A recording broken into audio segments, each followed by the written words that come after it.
गोपाल राधे कृष्ण गोविंद गोविंद गोपाल राधे कृष्ण गोविंद गोविंद गोपाल राधे कृष्ण गोविंद गोविंद गोपाल राधे कृष्ण गोविंद गोविंद गोपाल राधे कृष्ण गोविंद गोविंद गोपाल राधे कृष्ण गोविंद गोविंद। बोले वृंदावन बिहारी लाल की जय। देवर्षि नारद ने शनकादियों से पूछा,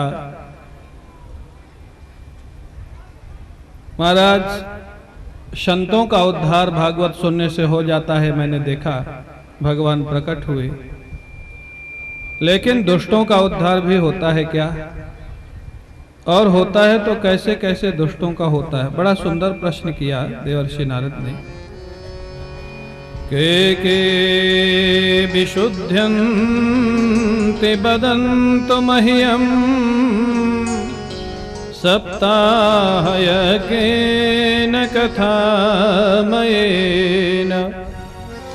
कृपालुभिर्लोकहितं विचार्य प्रकाशितः कोऽपि नवीनमार्गः। के विशुद्धयन्त, कौन कौन पवित्र होते हैं भगवान की कथा सुनने से?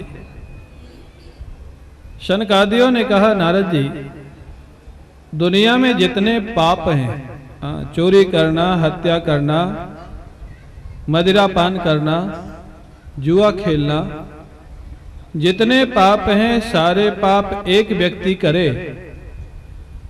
और वो भगवान की कथा भागवत सुन ले तो उसकी मुक्ति हो जाती है। बहुत लोग सुन करके भ्रम में पड़ जाते हैं कि ये तो स्वामी जी ने अच्छा उपाय बताया, जीवन भर कुछ भी करो और एक बार भागवत सुन लो तो उद्धार हो जाएगा। ऐसा नहीं है, इसमें एक शर्त लगी है। बोले कुछ भी करे ये ठीक है, कितना भी पाप किया हो ये भी ठीक है, लेकिन आगे से पाप न करने की प्रतिज्ञा करे और उसके बाद भागवत सुने। आगे से पाप नहीं करेगा तो ये भगवान की करुणा है, भगवान की लीला है। वो पहले गांव में कहावत थी ना कि दिन भर का भटका अगर शाम को भी घर आ जाए तो उसको भटका नहीं कहा जाता है। अगर आप भूल भी गए, रास्ता भटक भी गए, लेकिन आपको पता लग गया कि काम गलत है और आगे से नहीं करेंगे, उसके बाद भगवान की कथा सुने, भगवान की शरण में आ जाएं, तो भगवान उसको माफ कर देते हैं और अपने रास्ते में लगा लेते हैं। महाराज ऐसा कोई हुआ है? बोले हाँ हुआ है। हाँ, उदाहरण तो चाहिए, एग्जाम्पल के बिना बात समझ में कैसे आएगी? तुंगभद्रा तटे पूर्वम अभूतम अभूत पत्तन उत्तमम यत्र वर्णाः स्वधर्मेण सत्य सत्कर्म तत्पराः। बोले महाराज तुंगभद्रा नदी के किनारे एक सुंदर पत्तन था। वहां पर आत्मदेव नाम के एक ब्राह्मण रहते थे।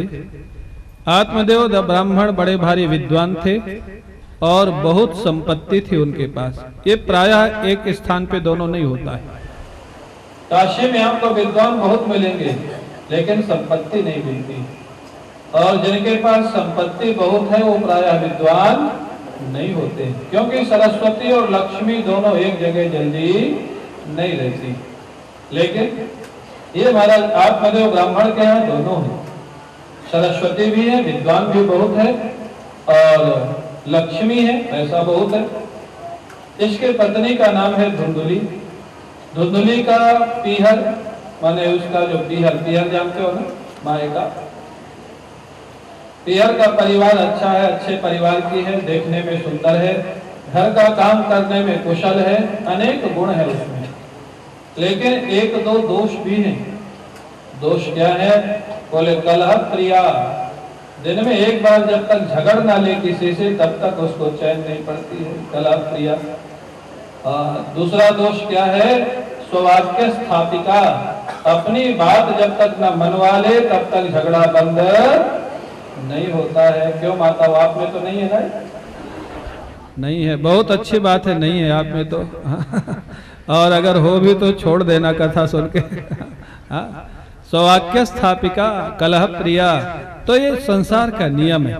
हर व्यक्ति में कुछ दोष होते हैं और कुछ गुण होते हैं, ऐसे दुनिया चलती है। पति हो, पत्नी हो, भाई हो, बेटा हो, कोई भी हो। महाराज आत्मदेव का परिवार भी ऐसे चल रहा था, सब कुछ ठीक था, लेकिन एक कमी आ गई। ये लेकिन सबके जीवन में लगा है, ध्यान रखना, जो भगवान से नहीं जुड़ा ना, चाहे कोई उद्योगपति हो, चाहे कोई मिनिस्टर हो, चाहे कोई ऑफिसर हो, बाहर से आपको खूब अच्छा दिखेगा, गाड़ी है, कोठी है, बंगला है, सिक्योरिटी गार्ड है, लेकिन उसको एकांत में ले जाके पूछो सब ठीक तो है ना, क्या बोलेगा महाराज? सब ठीक है, लेकिन ये लेकिन सब जगह लगा हुआ है। उद्योगपति हो चाहे नेता हो, मैं तो कहता हूं भारत का प्राइम मिनिस्टर ही क्यों ना हो, अरे भारत के छोड़ो, अमेरिका का राष्ट्रपति ही क्यों ना हो, वहां भी लेकिन लगा हुआ है। जो ईश्वर से नहीं जोड़ेगा उसके जीवन का लेकिन समाप्त नहीं होता है। आत्मदेव के यहाँ भी एक समस्या थी, क्या सब कुछ ठीक था लेकिन संतान नहीं थी। न बेटा था न बेटी थी। आत्मदेव ने गैया पाला तो गैया ने बछड़ा बछड़ी देना बंद कर दिया। आत्मदेव ने वृक्ष लगाया तो वृक्ष में फल आना बंद हो गया। इससे बड़ा दुर्भाग्य क्या होगा। आत्मदेव ने बहुत सारे धर्म कर्म किए जिससे कि मेरा ये दोष, कोई अपराध पिछले जन्म का हो तो समाप्त हो जाए, लेकिन नहीं हुआ। अंत में निराश होकर के आत्मदेव जैसा विद्वान संतान के अभाव में आत्महत्या करने के लिए, तो महाराज अब आत्मदेव आत्महत्या करने गया। जंगल में आत्महत्या करने वाला था, एक महात्मा जी दिख गए। महात्मा जी को ने पूछा, अरे ब्राह्मण देवता क्या कर रहे हो? बोले मरने जा रहा हूं। क्यों? बेटा नहीं है। महात्मा सिद्ध थे। महात्मा ने उसके मस्तक की रेखाएं देखी कि इसके भाग्य में बेटा है या नहीं। देखा तो 7 जन्म आगे तक बेटा नहीं, आगे 7 जन्म तक संतान नहीं। कोई ऐसा पिछला अपराध था, कोई पाप कर्म था। महात्मा ने सोचा अगर इसको कह दूंगा 7 जन्म तक नहीं है तब तो अभी मर जाएगा। महात्मा ने सोचा दूसरा उपाय निकालो। देखो बेटे की अगर तीव्र व्याकुलता है तो 2 ही उपाय, बेटा मिल जाए तो व्याकुलता खत्म हो जाएगी, या बेटा मिलने की इच्छा खत्म हो जाए तो व्याकुलता खत्म हो जाएगी। महात्मा ने सोचा ये जो कामना है, ये जो इच्छा है, यही तो दुख देती है। महात्मा ने कहा देख भाई, बेटा मिलने से सुख मिल भी सकता है, नहीं भी मिल सकता है, कोई गारंटी नहीं कि बेटा होने से सुख मिल ही जाएगा, लेकिन मैं तो महात्मा हूँ, सन्यासी हूँ, मैंने विवाह नहीं किया, मेरे संतान नहीं है, फिर भी मैं सुखी हूँ, तो क्यों बेटा के लिए दुखी होता है? भगवान ने दे दिया तो बड़ी कृपा, नहीं दिया तो और कृपा। बेटे की ममता आएगी ही नहीं, पहले से ही खत्म हो जाएगी। तो भी भजन कर मेरे जैसा, मस्ती का आनंद ले, जीवन का आनंद ले। लेकिन ये सब सुनने मात्र से व्यक्ति का मोह छूट जाए तब तो दुनिया का उद्धार ही हो जाए। वो आत्मदेव जैसा विद्वान महात्मा से क्या कहता है? बोले मैंने आपसे बेटा मांगा है, ज्ञान नहीं मांगा।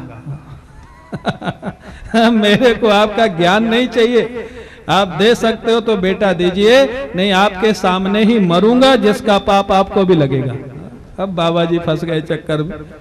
कभी कभी बाबा जी लोग करुणा में चक्कर में फंस जाते। बाबा जी को कोई लेना देना नहीं, अब उनके सामने मरेगा, उसको भी पाप लगेगा।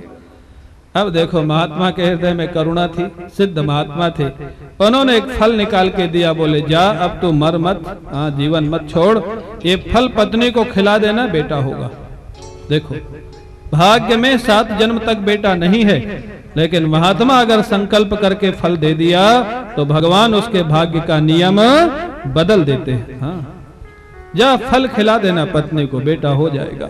आत्मदेव बड़ा प्रसन्न, महात्मा जी को प्रणाम किया, घर आया, धुंधुली को सारी कथा बताई पत्नी को, ये फल खा ले बेटा होगा। धुंधली बड़ी पढ़ी लिखी थी, PhD की हुई थी महाराज, बड़ी पढ़ी लिखी थी। वो विचार करने लग गई, रिसर्च करने लग गई। क्या रिसर्च कर रही है? फल खाऊंगी तो गर्भ में बालक आएगा, बालक आएगा तो मेरा उदर बढ़ जाएगा, पेट बढ़ जाएगा, भूख कम हो जाएगी, भोजन कम करूंगी तो शरीर कमजोर हो जाए। ये भागवत में लिखा है, मैं खाली विनोद के लिए नहीं बोल रहा हूं। हाँ। बोले भूख कम हो जाएगी, शरीर कमजोर हो जाएगा, घर का काम नहीं होगा, तो मेरे पति देव अपनी बहन अर्थात मेरी ननंद को घर का काम देखने के लिए बुला लेंगे। और जब मैं बेड पे रहूंगी, बिस्तर पे रहूंगी, तो मेरी ननंद मेरे घर का सामान अपने घर ले जाएगी। ये ननंद और भाभी का झगड़ा भी बड़ा पुराना है हमारा। ले जाएगी। एक समस्या देखो, रिसर्च कर रही, बुद्धि बड़ी तेज है लेकिन गलत दिशा में काम कर रही है। बुद्धि गलत दिशा में काम कर रही है।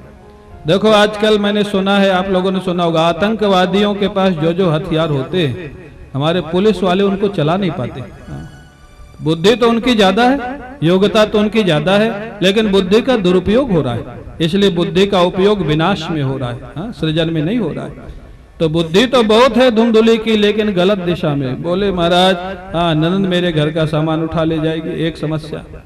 दूसरी समस्या, मेरे गर्भ में जब बालक होगा और अगर गांव में डाकू आ गए डाका डालने, तो सारे लोग तो भाग खड़े होंगे, मेरे से भागा नहीं जाएगा, मेरी पिटाई होगी, पकड़ी जाऊंगी। दूसरी समस्या। और तीसरी समस्या, आप लोगों ने सुना होगा, सुखदेव जी महाराज 12 वर्ष मां के गर्भ में रहे थे। ये धुंधली कल्पना करती है, ये कल्पना तो बड़ी हास्यास्पद है, हाँ, बड़ी विलक्षण।